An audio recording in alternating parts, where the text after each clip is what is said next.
Herkese merhaba sevgili takipçilerim. Sevda'nın Örgü ve YouTube kanalıma hoş geldiniz. Bugün sizlere hem kolay hem de zevkli bir örgü anlatacağım.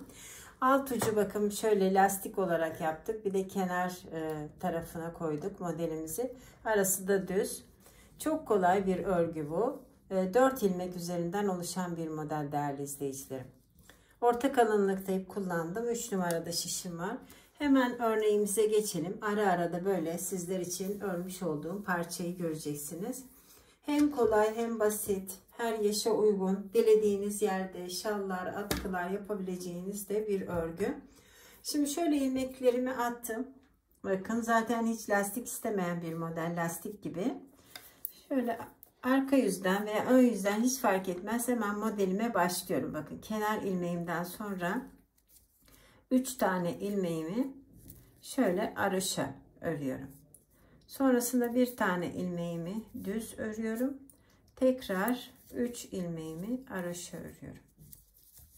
Yani 3 aroşa, tekrar 3 aroşa, bir düz. 3 aroşa, bir düz olarak kaç tane ilmeğimiz olursa olsun hep bu şekilde devam ediyoruz. Şimdi ön yüze diyelim geldik. Arka yüz, ön yüz fark etmez.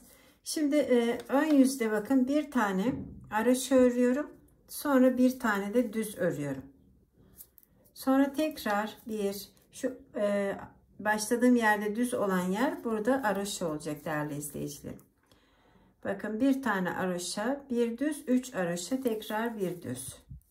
Devam ediyorum yine. 3 tane aroşa örüyorum. Bir düz. 3 aroşa. Bir düz. Bir aroşa. Bakın başlarken de bir aroşa, bir düzle başladık. Kenar ilmeğimizde sonunda da aynı şekilde bir aroşa, bir düzle bitirdik. Şimdi yine başladığımız yere geldik. Bakın burada kenar ilmeğimizden sonra 3 tane ilmeğimizi aroşa örüyoruz birinci sıramızda.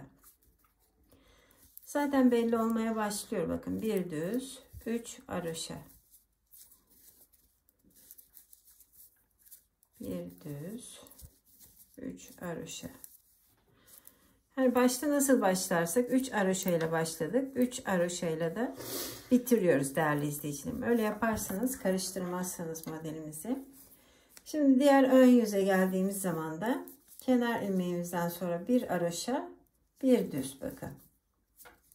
Sonrasında da 3 aroşa olarak devam ediyoruz. 3 aroşa, bir düz, 3 aroşa, bir düz. Evet, 3 aroşa, bir düz. Şimdi sonunda da bir düz, bir aroşa. Aslında örneğimiz hep aynı bakın. Arkalı, önlü.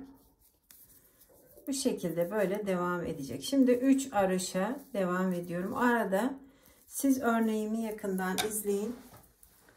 Bir sırada anlatalım. Bu düz olan yerine de geçmek istiyorum.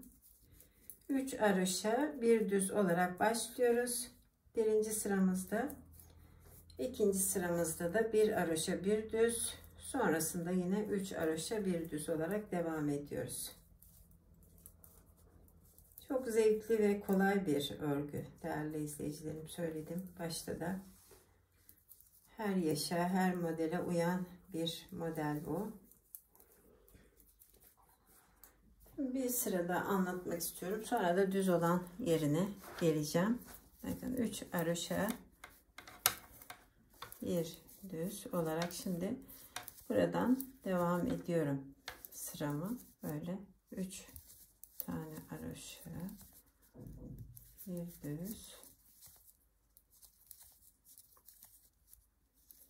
Sıramı tamamladım bakın. Şimdi burasını istediğiniz kadar yapabilirsiniz uzunluğunu lastik olarak. Ben kaç tane yapmışım? Şöyle 1, 2, 3, 4, 5, 6, 7, 8, 9, 10 tane de 10. da düzlere başlamışım. Siz yapacağınız modele göre 10 tane falan yapın bence o aradaki aroşaları. Şimdi şöyle değerli izleyicilerim, bir aroşa, bir düz, tekrar 3 aroşa. Sonra da bir düz. Bakın. Böyle bir tane daha devam edelim.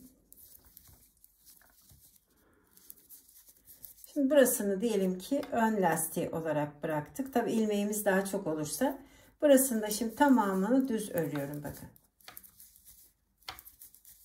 Benim ilmeklerim az olduğu için yine buradan daha az ilmek bıraktım. Şimdi arka yüzde de yine aynı şekilde bakın. Önce ön yüzde düz örmüş olduğum ilmekleri arka yüzde de ters örüyorum. Şöyle hemen bakın. Şimdi burayı düze geldiğim zaman yine bir düz, 3 ters olarak modelimizle devam ediyorum. Bakın. Bir düz, 3 ters.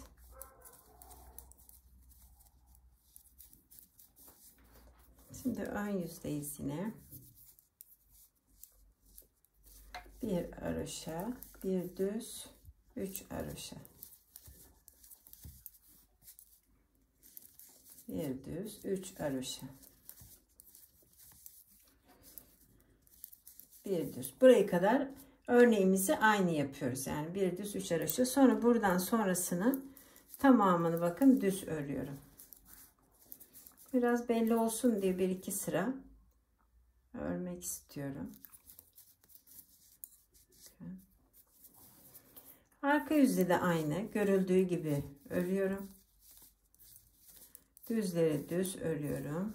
Tersleri ters örüyorum. Bakın. Zaten belli oldu. Ben böyle sıramı tamamlarken sizler için örmüş olduğum parçayı yakından görün. Ben de yavaş yavaş bugünkü videomu tamamlamak istiyorum değerli izleyicilerim. Yukarıya doğru hep aynı şekilde düzleri düz, tersleri ters örüyoruz. Sıramı böyle tamamlıyorum.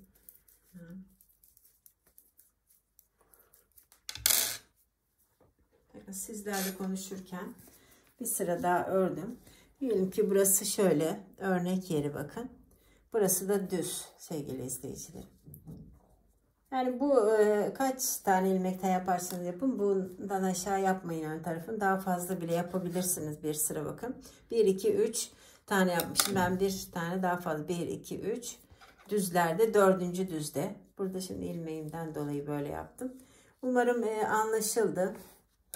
Bugünlük bu kadar. Beni yurt içi, yurt dışı izleyen değerli sevgili izleyicilerime çok çok teşekkür ediyorum. Kanalımıza abone olduğunuz için de ayrıca teşekkür ediyorum.